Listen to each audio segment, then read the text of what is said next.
মুহূর্ত। ওইরকম 4-5টা বললে হবে না, একটা সঠিক উত্তর হলো ব্রাহ্ম মুহূর্ত। কেন? এর ব্যাখ্যা কি?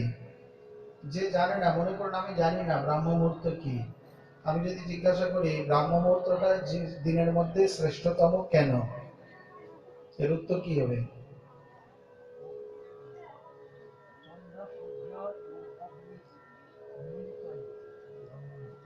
চন্দ্র, সূর্য, অগ্নি। অগ্নি কোথা থেকে এলো? ভুলভাল বললে হবে নাকি? আলো। আলো তো অনেক পরে হয়, সেই মানে কমপক্ষে 1.5 ঘন্টা তো ধরতেই হয়, পরে ধীরে ধীরে অরুণোদয় হয়। আসলে চন্দ্র সূর্য কখনো কখনো থাকে, আপনি যেটা বলেছেন ঠিকই, কিন্তু সব সময় থাকে না। মানে কৃষ্ণপক্ষে গিয়ে কিছু সময় পাবেন, কয়েকদিন পাবেন, তারপরে কি আর পাবেন না। পূর্ণিমা